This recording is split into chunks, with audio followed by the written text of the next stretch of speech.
Kok bisa umroh? Ibu penjual warung ini ternyata diam-diam.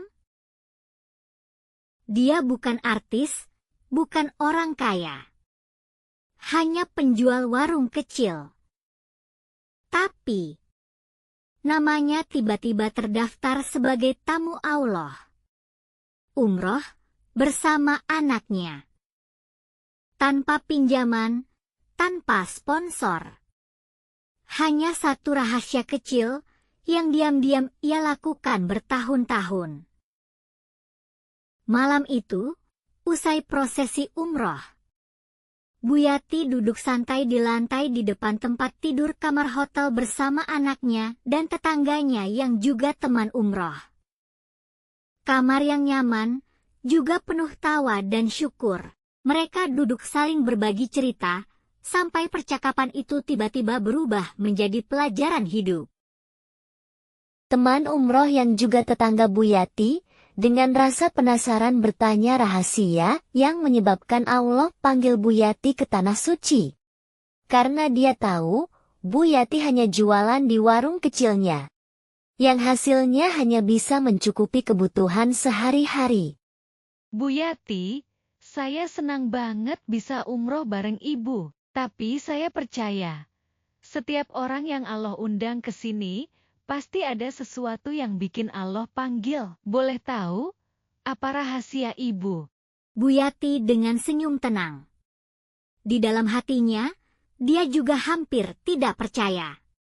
Tiba-tiba Allah kasih rezeki untuk bisa berangkat umroh bersama anaknya.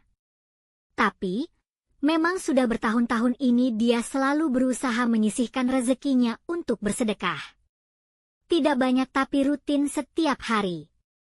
Sedekah atas dirinya dan juga untuk kedua orang tuanya yang sudah lama meninggal dunia.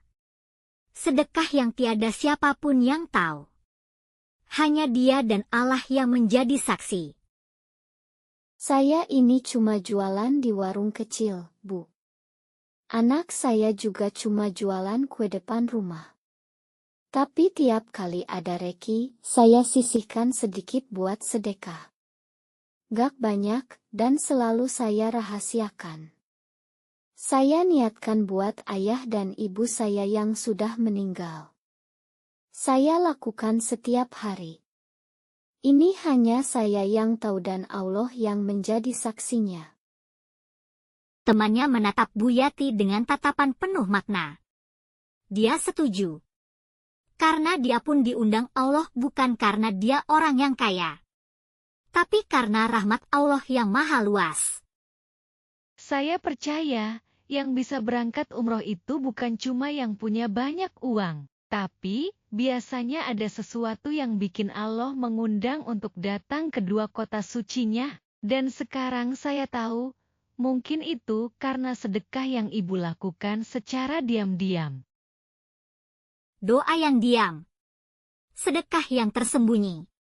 Cinta yang tak bersuara. Itu yang didengar langit. Dan itulah yang mengantar Bu Yati jadi tamunya. Sederhana di bumi, tapi dikenal di langit. Sedekah diam-diam untuk orang tua tercinta.